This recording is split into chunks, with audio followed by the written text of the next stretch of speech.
dia harus sadar bahwa kematian itu bukanlah akhir dari kehidupan, tetapi kematian itu sesungguhnya adalah awal dari kehidupan yang kekal dan abadi.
Bismillahirrahmanirrahim.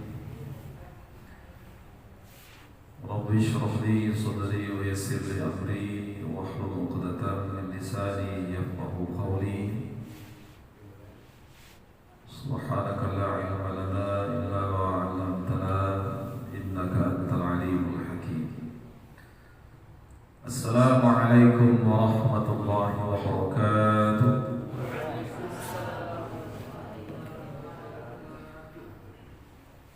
Hamdan wa syukran lillah,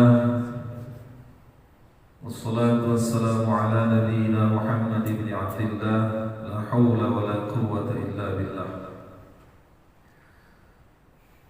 Ayyuhal muslimun al-kiram, isma'u ma qala Allah ta'ala. A'udzu billahi minasy syaithanir rajim. Bismillahirrahmanirrahim. Ya ayyuhalladzina amanu taqullaha wal tanzur nafsum ma qaddamat lighad wattaqullaha innallaha khabirun bima ta'malun. Wa fi ayatin ukhra qala ta'ala wa tazawwadu fa inna khairaz zadi taqwa. Summa qala Rasulullah sallallahu alaihi wasallam, Bismillahirrahmanirrahim, ittaqillaha haitsuma kunta wa atbi'is sayyi'atal hasanata tamhuha wa khaliqin nas bi khuluqin hasanin. Shadaqallahul azim wa shadaqa rasulul karim. Wa nahnu ala dzalika minasy syahidin wasyakirin wa la haula wa la quwwata illa billahil aliyyil azim. Yang saya muliakan imam kita, kemudian yang saya hormati ayah bunda, bapak ibu jamaah, alhamdulillah kita bersyukur pada Allah Subhanahu wa taala. Pada malam hari ini kita senantiasa diberi Allah Subhanahu wa taala kesehatan. Allah Subhanahu wa taala berikan kita kesehatan jasmani dan rohani. Sehat fisik kita dan alhamdulillah sehat mental kita, sehat lahir dan sehat batin. Ada orang yang sehat jasmaninya tapi batinnya sakit, dan ada orang yang batinnya sehat tapi jasmaninya sakit. Nauzubillah, dua-duanya sakit. Alhamdulillah kita yang hadir pada malam hari ini Allah berikan kesehatan lahiriah dan kesehatan batiniah. Kemudian Bapak dan Ibu, tidak lupa kita sampaikan sholawat dan salam kepada ruh baginda Rasulullah sallallahu alaihi wasallam. Allahumma sholli ala sayyidina Muhammad wa ala alihi wa ashabihi ajma'in. Semoga salawat dan salam yang kita sampaikan akan menjadikan kita menjadi umat yang cinta kepada Rasulullah, dan di akhirat nanti kelak kita mendapatkan syafaat dari beliau. Amin ya rabbal alamin. Bapak Ibu jamaah, izinkan saya malam ini untuk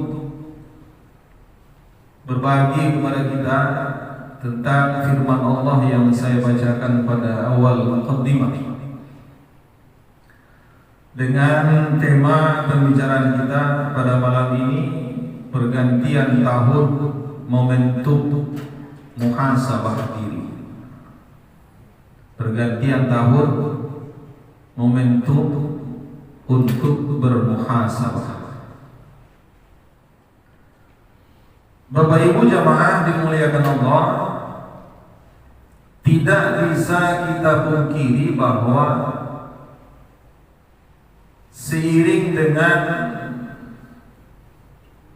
pertukaran hari berganti dengan minggu, berubah menjadi bulan, kemudian berganti dengan tahun, ya.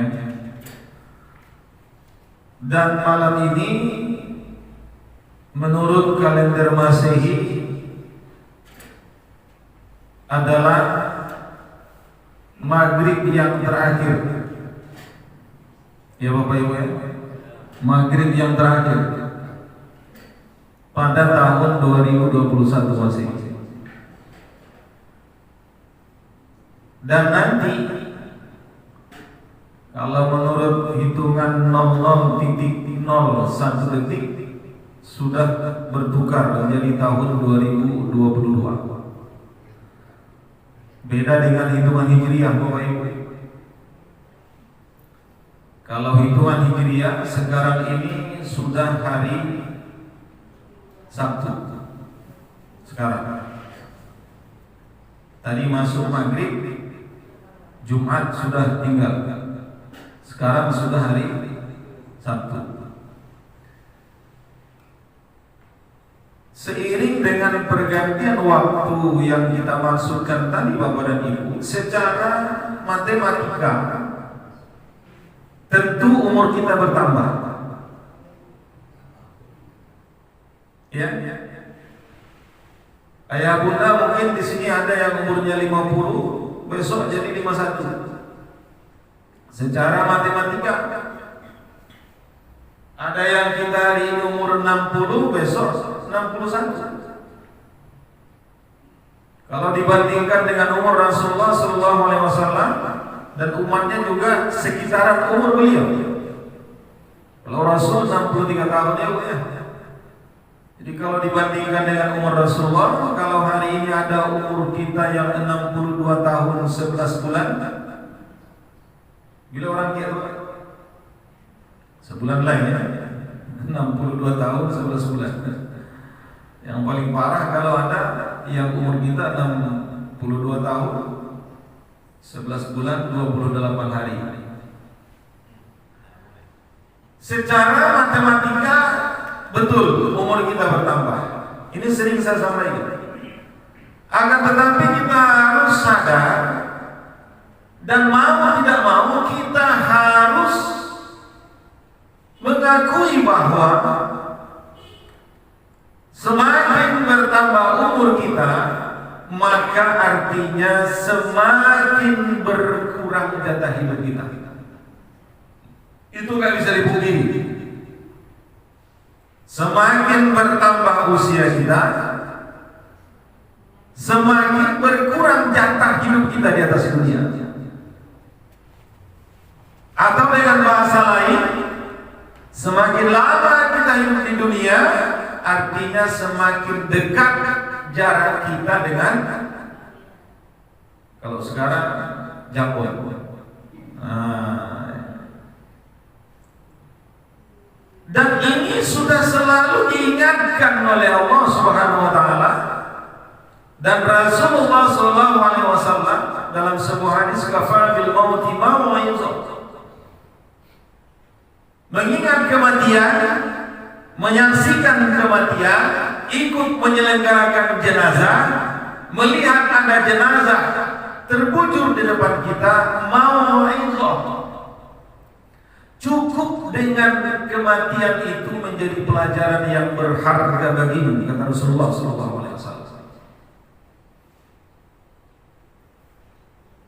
Lalu Allah Subhanahu wa taala mengatakan dalam ayat yang kita bacakan tadi, wa tanzur nafsum ma qaddamat lighad.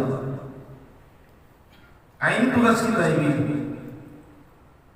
Makanya malam ini kita seharusnya bermuhasabah. Muhasabah dalam artian menghitung. Kira-kira umur saya yang sekarang 55 tahun, hitung. Banyak maksiatnya atau banyak pahalanya? Muhasabah.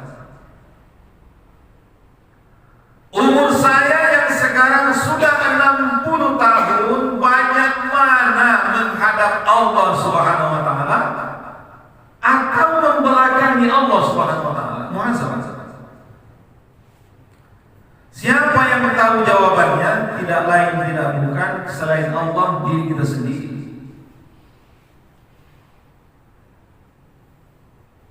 Karena Bapak dan Ibu,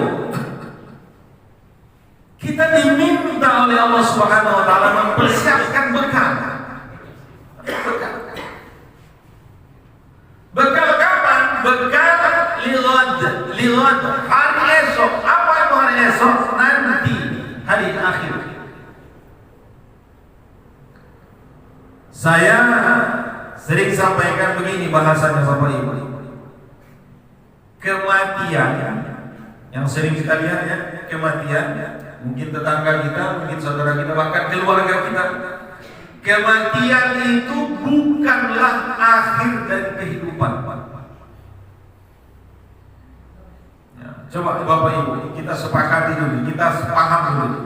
Kita harus paham bahwa orang yang beriman itu dia harus sadar bahwa kematian itu bukanlah akhir dari kehidupan, tetapi kematian itu sesungguhnya adalah awal dari kehidupan yang kekal dan abadi. Jadi tidak ada istilah kalau sudah mati, oh selesai urusan, tidak. Kalau sudah meninggal selesai permasalahan, tidak. Justru meninggal itu, maut itu, mati itu adalah awal dari pertanggungjawaban yang sangat panjang dan awal dari kehidupan yang kekal dan abadi. Makanya kata Allah Subhanahu wa taala, setiap diri kita ini termasuk saya, bapak-bapak, ibu-ibu, anak-anak kita termasuk saya, wal tanzur nafsum ma qaddamat lighad. Harus mempersiapkan bekal untuk masa yang akan datang. Kalau kita membantah, oh saya kan masih muda Ustaz, saya kan masih muda Ustaz, saya belum punya anak Ustaz, saya masih belum menikah Ustaz, jangan ceritain. Ya. Justru banyak sekarang manusia yang terlena. Ada orang yang masih muda sudah dipanggil oleh Allah Subhanahu wa taala. Ibu ya. Ada orang yang jangankan anak-anak apa? Anak SMP, anak SD, anak TK, bahkan ada anak belum lahir. Ibu, belum lahir sudah dipanggil oleh Allah Subhanahu wa taala. Jadi jangan kita menganggap oh saya ini masih muda, tidak. Dan yang namanya maut itu tidak ada ukuran yang tua dulu, yang muda belakangan, tidak. Atau maut itu oh menurut abjad. Kalau menurut abjad Pak, Siapa yang huruf A di masjid ini kok? Kalau menurut abjad yang A, Pak Abdullah, Pak Ahmad, Pak Ari. Kalau Pak Ari huruf D. Berarti yang huruf S enak dong. Apalagi macam saya huruf J agak di tengah belakang tak bisa. Yang paling enak huruf Z. Pak Zulkifli, Pak Zakaria. Ukuran maut tidak diukur dengan tua, muda, sehat atau sakit, huruf alfabet tidak juga. Semuanya kita ini sudah mendapatkan nomor antri, tapi kita tidak tahu kapan Allah Subhanahu wa taala akan jemput kita. Nah, ini saya ada pertanyaan sebetulnya tidak apa, cukup sepele pertanyaannya. Para Bapak Ibu, kita akan silakan dijawab. Pilih mana kita? Kalau bahasa Minangnya, menunggu oto atau ditunggu oto?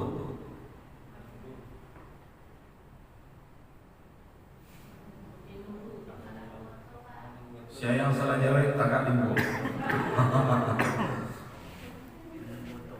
Menunggu oto, ditunggu oto. Jangan salah jawab. Ditunggu, menunggu. Kita kunci jawabannya. Iya. Bapak Ibu jemaah dimuliakan Allah Subhanahu wa taala, secara makna narasinya kayaknya lebih enak ditunggu mobil. Bos awak mungkin kata awak ditunggu mobil.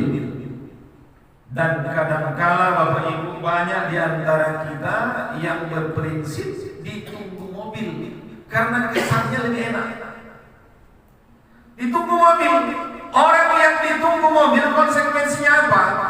Kalau mobil yang menunggu awak, berarti kita tidak siap. Ya, maaf cakap. Kami yang bapak-bapak masih pakai singlet, sedang menonton ulasan sepak bola antara Indonesia dengan Thailand. Tahu-tahu bunyi klakson. Keluar sopirnya. Assalamualaikum warahmatullahi wabarakatuh. Pak Ari, Pak Uji, ada apa? Kita berangkat. Iyo. Kini Pak. Tunggu dulu, saya pakai baju. Tunggu dulu, sarapan belum. Tunggu dulu, makan belum lagi. Tunggu dulu, gantikan sarung. Tidak bisa Pak, otolah menunggu. Ya? Mobil sudah menunggu Pak. Akhirnya berangkatlah kita dibawa mobil dengan sopir pakai singlet, pakai kain sarung yang kami yang bawa. Ibu-ibu mohon maaf pakai daster, ya, rambut masih acak-acakan, dompet tinggal, piti lain tak bawa tapi tidak cukup. Biasanya kita berpergian bawa bekal, tapi sekarang karena mobil sudah menunggu tak mau lagi lama-lama, akhirnya bontot pun tinggal. Apa yang terjadi kita lihat. Begitu perjalanan mobil, tahu-tahu mobil rusak. Rusak mobil di perawat, rusak mobil di kandis, segala macam. Apa yang terjadi? Paru lita. Bisa makan? Bisa Ustaz, di situ kan banyak jual nasi, banyak ampera segala macam, pasar banyak nasi 10.000. Iya, tapi uang tak dibawa. Kenapa? Karena tadi berangkatnya tak siap.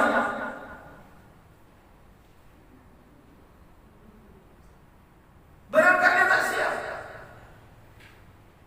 Akan bisa dibeli Ustaz, walaupun tidak bawa bontot bisa dibeli. Iya, tapi dompet tinggal. Engkau berangkat hanya pakai singlet dan kain sarung, engkau hanya berangkat pakai daster, tarompa pun 2 warna. Yang sebelah kiri hijau, yang sebelah kanan merah. Apa yang terjadi upah? Menderita di tengah jalan. Ya kan? Menderita di tengah jalan. Yang kita yang pakai mobil pribadi tak punya persiapan, rupanya air radiator tak diisi. Silakan. Sengsara di perjalanan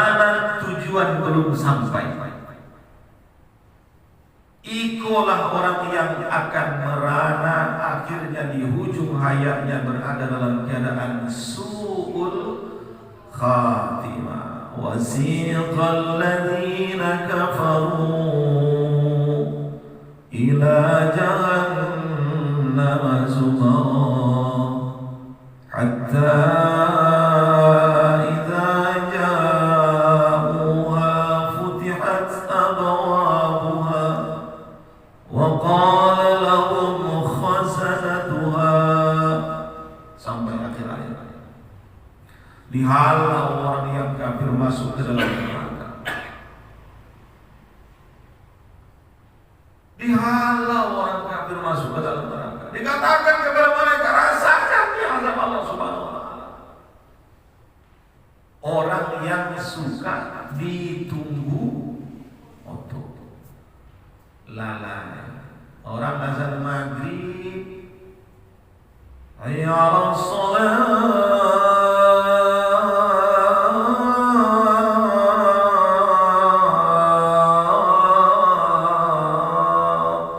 tangan kanan pegang selang, tangan kiri pegang kain lap. Kan tahu itu, langsung cuci mobil. Allahu Akbar, Allahu Akbar. Sudah jam 7 belum juga tahu wudu. Yang 7 lewat 10 belum juga ganti pakaian. Masih asik dengan mobilnya yang mungkin harganya 60 juta, 120 juta, mungkin harganya 300 juta, atau boleh mungkin 600 juta. Masuk isya sholat maghrib tinggal gara-gara selang sama kain lap. Ada lagi yang lucunya di berbagai tempat saya lihat. Ini masjid, ini musola seberang jalan, apa namanya bang? Kadai, tempat minum kopi segala macam. Azan di seberang jalan, di seberang jalannya lagi banting kartu domino. Hayya 'alas shalah, balan, tidak sekolah, tidak sungkan-sungkan. Ada pula yang pakai kopiah putih, pula melindungi untuk azan asar segala. Ya Allah,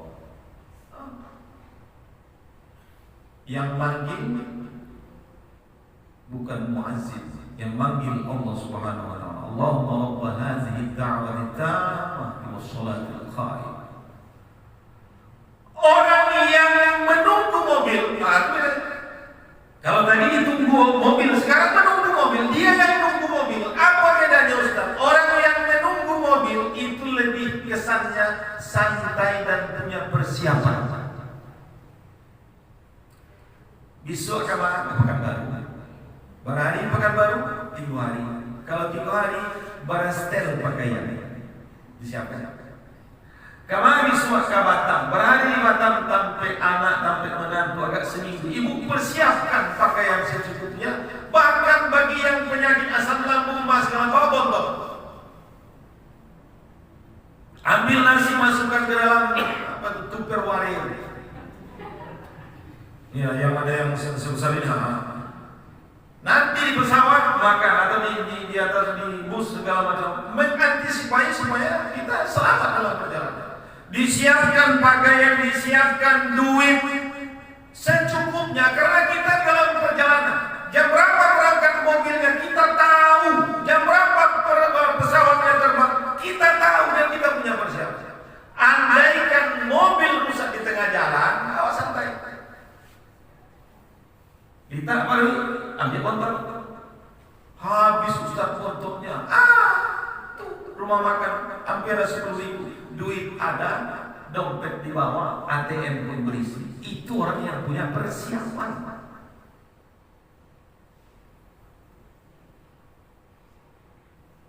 Apa kata Allah kepada mereka? Wasiqal ladzina taqaw rabbahum ilal jannati zumara. Bahkan dalam surat Yasin yang sering Bapak Ibu baca, salamun qaulan min rabbir rahim, salamun qaulan min rabbir rahim, salamun qaulan min rabbir rahim. Allah memberikan penghormatan kepada mereka. Siapa mereka yang dihormati Allah? Orang yang tadi mau perjalanan punya persiapan. Mereka punya persiapan. Bawa pakaian, bawa tas, bawa minuman, bawa makan, punya persiapan. Apa yang mereka persiapkan? Bekalnya adalah ayat yang saya baca tadi. Bismillahirrahmanirrahim. Wa tazawwadu fa inna khairaz zadi taqwa. Kata Allah, berbekallah kamu. Bawalah bekal kamu untuk lihat hari akhir tadi, hari esok tadi. Dan bekal yang paling baik adalah wa khairaz zadi taqwa. Bekal yang baik adalah takwa. Rumusnya sederhana saja. Ingin selamat di hari akhirat, bawa bekal. Apa bekalnya? Wa khairaz zadi taqwa.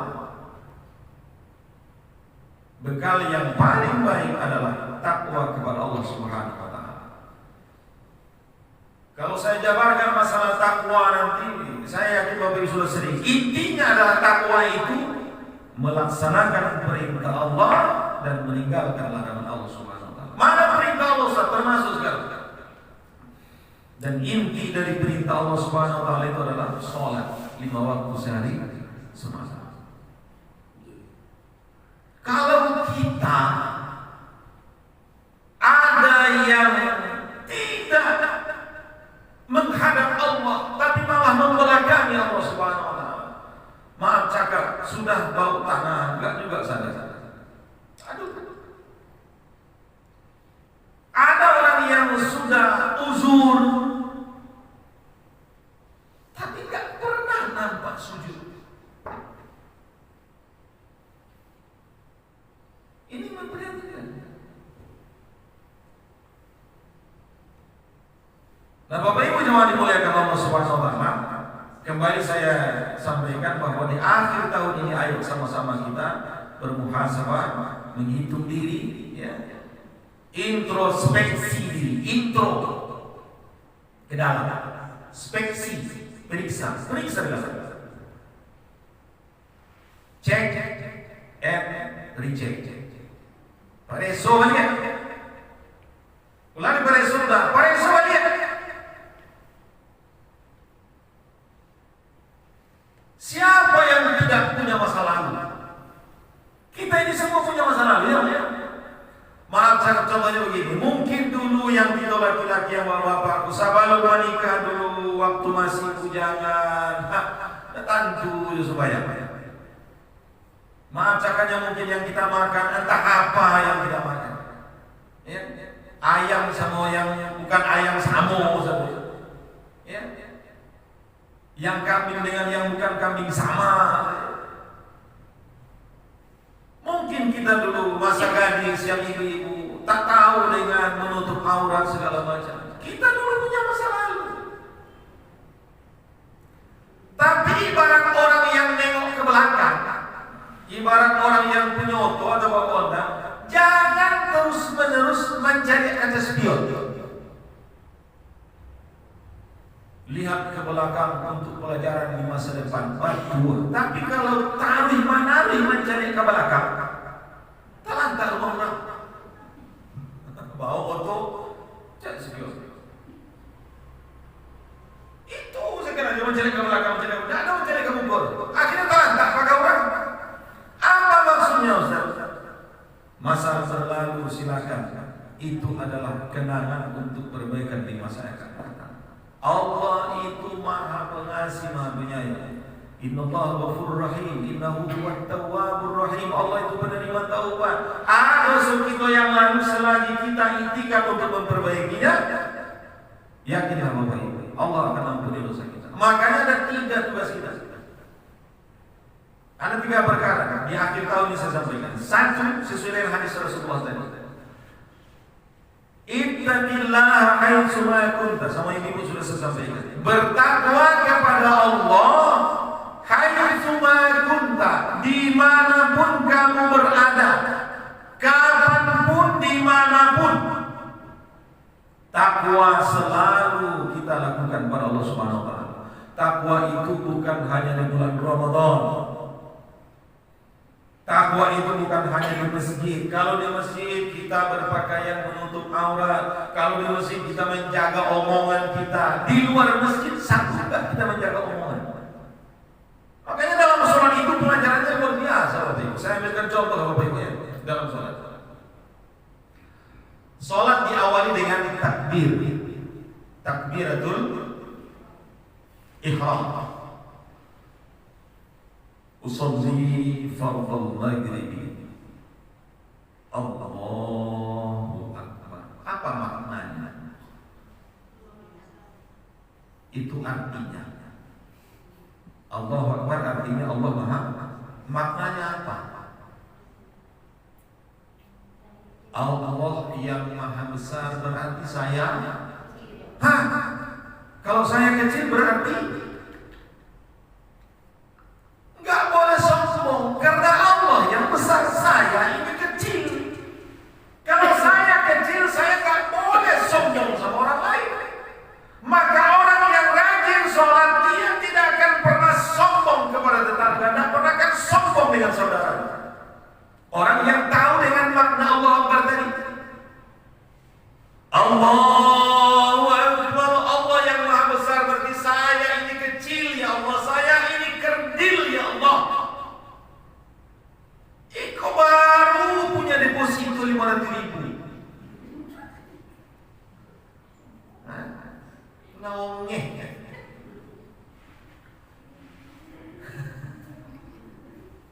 Baru punya titel S1, S2, S3, S. Onge.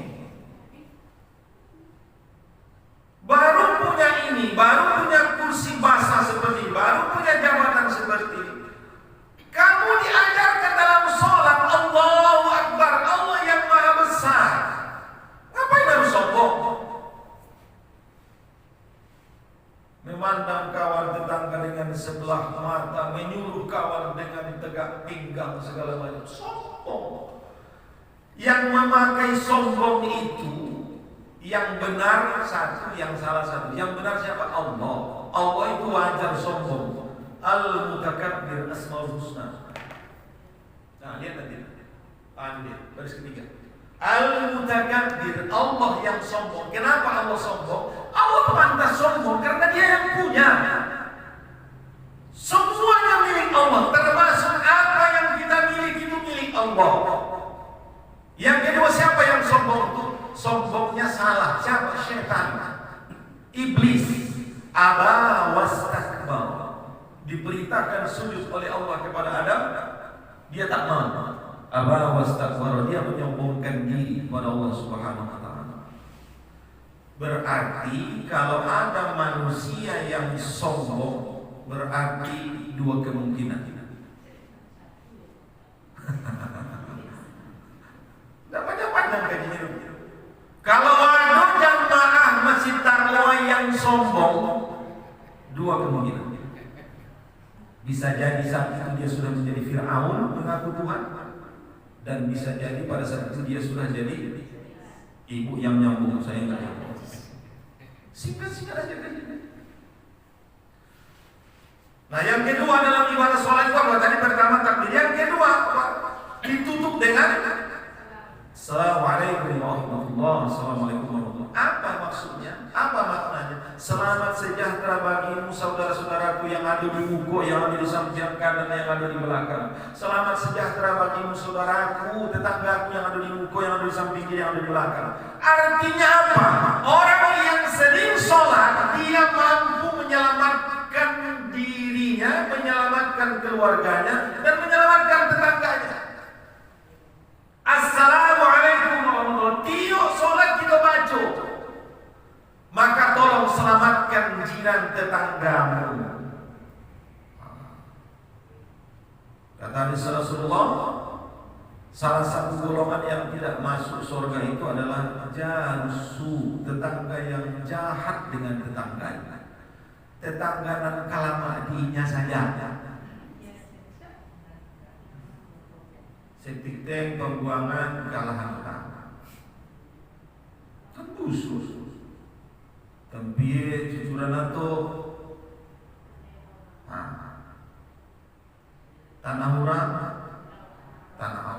Coba ada orang, coba ada apa? Ujung-ujungnya bini orang.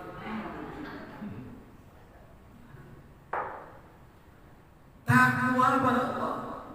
Hai suma kunta. Yang kedua yang harus kita lakukan Bapak dan Ibu, wa atbi'is sayyi'atal hasanata tamhuha. Ganti kesalahanmu, ganti perbuatan jahatmu di masa lalu dengan perbuatan yang baik. Tamhuha. Perbuatan baikmu itu akan menutupi kesalahanmu di masa lalu. Tadi di awal saya katakan kita ini punya masa lalu. Kita ini punya masa lalu.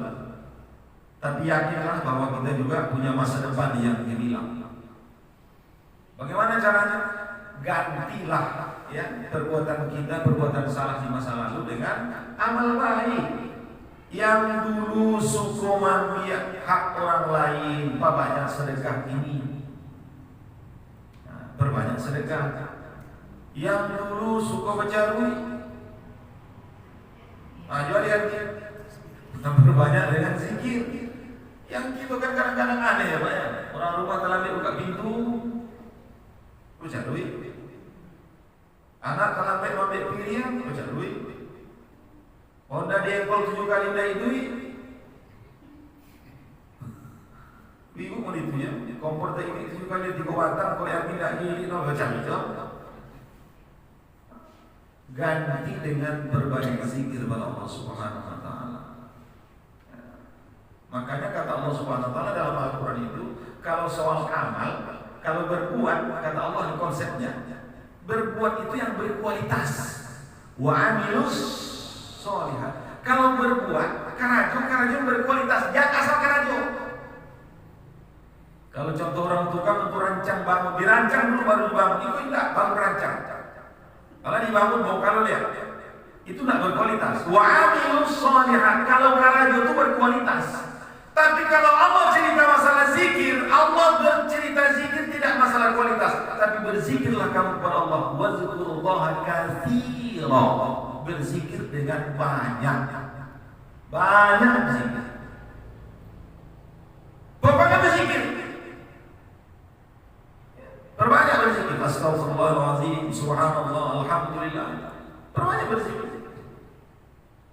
Dan wariskan kepada anak-anak kita. Al-Quran mengatakan, kalau saya tidak salah dalam surah Ali Imran. Kata Allah Subhanahu wa taala, "Wa man yaghfiru dzunuba illa Allah." Surah Ali Imran. Wa man yaghfiru dzunuba illa Allah. Siapa lagi yang bisa memberikan ampunan? Illa Allah, kecuali Allah. Tidak ada yang bisa memberikan ampunan kecuali Allah. Ampunan tidak bisa dengan sertifikat. Nama Muhammad Abdul telah diampuni dosanya. Haji pres. Yang bisa memberikan ampunan kepada Allah, innahu huwal ghafurur rahim. Innahu huwat tawwabur rahim. Syaratnya satu. Ya ayyuhallazina amanu tubu ilallahi taubatan nasuha. Bertaubat kepada Allah dengan taubat yang sebenar-benarnya. Maka dosa kita di masa yang lalu, ayo taubat kepada Allah. Jangan taubat sambalado. Nah, taubat sambalado ibu bapak tahu. Balik enggak do. Tapi besok tak ada lagu. Nah, kalau pasti masih jadi lagu. Tidak lama makan kalau nak berlagu. Tapi begitu masuk lalu ke pedasan. Taubat yang nasuha, taubat yang sebenar-benarnya. Bapak Ibu jamaah dimuliakan Allah Subhanahu wa taala, momentum tahun baru ya. Saya tidak kaji masalah tahun Hijriah, tahun Masehi ya. Nah, tapi ini tugas kita.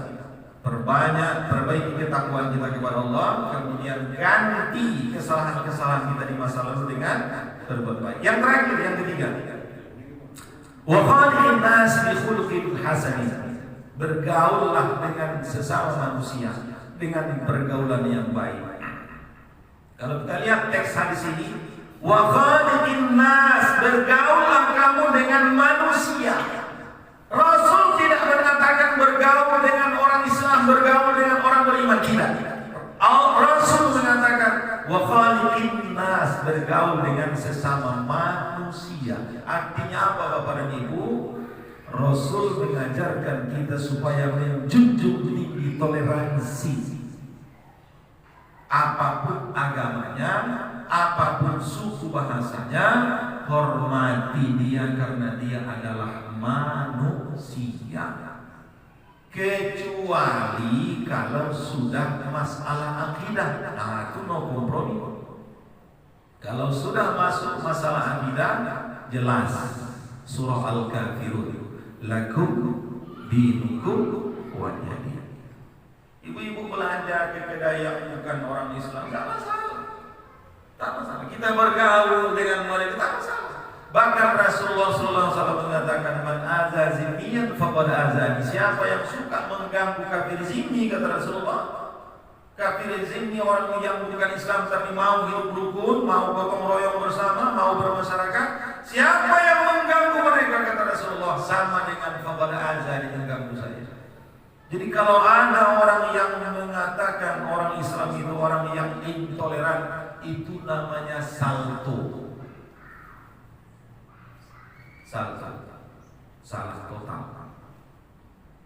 salah besar. Islam mengajarkan kita supaya saling menghormati dan saling mengayomi sesama umat manusia. Berapa menit lagi Pak? 5 menit lagi. Baik, terakhir. Saya ingin pesan khusus kepada Bapak dan Ibu berkaitan dengan masalah remaja. Biasanya di akhir-akhir tahun seperti ini, kadangkala ada berita yang membuat kita merasa sedih sebagai orang tua. Di akhir tahun. Mohon maaf saya Bapak Ibu.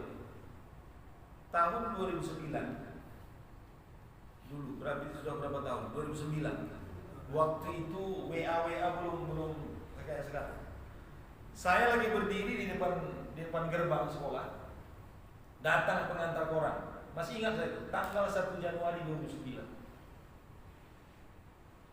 Saya lihat di headline-nya itu, di halaman depannya itu, berita yang buat saya kaget. 2009. Apa beritanya? Saya perhalus bahasanya, tapi kalau nanti agak dibilang saya agak apa, saya mohon maaf, saya mungkin tak bisa lagi memperhalus bahasanya gitu. Jadi saya mohon maaf Bapak Ibu ya. Alat kontrasepsi terjual laris pada malam tahun baru. Nah, itu sudah saya perhalus. Alat terjual laris pada malam tahun baru. Ternyata Bapak dan Ibu, ini yang saya katakan tadi memang harus menjadi perhatian kita. Judulnya apa Ustaz? Pergaulan bebas. Yang mereka balut dengan namanya perayaan tahun baru segala macam. Akhirnya terjadi hal-hal yang demikian. Dan alat tadi yang saya katakan itu siapapun yang beli kan sekarang bebas. Malah mohon maaf cakapnya, itu di market itu kan bebas. Ada nggak diperiksa siapa yang beli? Nggak ada, bebas. Saya merintih kalau mendengar hal seperti ini, merintih. Oleh karena itu Bapak dan Ibu, saya tidak bermaksud mengajari, cuma mengingatkan. Ya, mengingatkan. Sekarang punya anak gadis, anak bujang, samu pan yang kebalok. Samu pan yang kebalok. Oleh karena itu, sama-sama kita ya Bapak Ibu ya, sama-sama kita waspada, sama-sama kita awasi anak-anak kita, generasi kita. Kalau bisa baliklah ke masuk seisuk dulu. Anak si anu punya tanggung jawab semua terhadapnya. Walaupun sekarang sudah terjadi perubahan nilai. Kalau ditegur anak si A, anyo berang gawa. Wa Allah kama berang anak den. Lai pernah lagi makannya. Kata dia. Kalau dulu kan tidak. Nah sekarang ini tugas kita Bapak Ibu ya. tugas kita ini. Saya mohonlah kepada kita semua, kita usahakan bagaimana anak kita ini terjaga dan terpelihara, ya, terjaga dan terpelihara. Setelah saya telusuri, obatnya ada beberapa hal. Satu, obatnya tolong selektif dalam memilih teman. Jadi Bapak Ibu, kalau ada kawan anak awak, tolong pilih teman yang baik untuk dia. Kalau anak ibu, anak bujang tak perokok, berkawan dengan teman yang merokok, kira-kira apa jadi? Jadi perokok. Anak gadis ibu berkawan dengan gadis yang lain yang suka berkata-kata kotor, kira-kira anak gadis kita jadi apa? Maka tolong selektif dalam memilih teman. Yang kedua, Bapak Ibu, antisipasinya adalah berikan dia waktu untuk menyalurkan bakatnya. Salurkan bakat dan minatnya. Kalau anak ibu hobi menari, hobi masak-masak segala salurkan, walaupun mahal biayanya. Ibu-ibu yang hobi anaknya ada yang hobi kesenian, salurkan. Hobi olahraga salurkan. Anak-anak bapak yang hobi musik salurkan, walaupun mahal. Tapi lebih baik diantisipasi dari sekarang daripada nanti kalau dia sudah diisolasi. Kalau sudah dikarantina, saya sudah bercerita Bu, Innova terjual, sawit 6 hektar terjual, biaya anak supaya kembali ke habitat semula. Yang ketiga, harmonis dalam keluarga. Ini yang ketiga. Dan yang keempat, yang terakhir, ibadah kepada Allah. Dekatkan dia dengan agama. Itulah obatnya Bapak Ibu. Ya, dekatkan dia dengan agama. Isolasi yang saya maksud tadi bukan isolasi COVID ya. Tapi bagaimana dia supaya selamat mengobati penyakit itu. Ya, mudah-mudahan ada manfaat. Terima kasih di atas segala perhatian Bapak dan Ibu. Kalau ada kalimat saya, penyampaian saya mungkin kurang berkenan di hati Bapak dan Ibu, saya mohon maaf yang sebesar-besarnya dan saya mohon ampun kepada Allah Subhanahu wa taala. Kesimpulan, tahun baru kita jadikan momentum untuk sama-sama mengkoreksi diri kita, memeriksa diri kita dengan cara berbekal takwa agar kita selamat dunia dan selamat akhirat. Yang kedua, takwa tanpa mengenal waktu, tanpa mengenal tempat. Kemudian yang kedua, bertaubat pada Allah Subhanahu wa taala, dan yang ketiga, bergaul dengan sesama manusia dengan pergaulan yang baik. Terakhir, pelihara, jaga generasi kita, selamatkan mereka agar mereka nanti tetap berjalan di atas ridha Allah Subhanahu wa taala. Terima kasih, mohon maaf yang sebesar-besarnya. Wabillahi taufiq wal hidayah. Wassalamualaikum warahmatullahi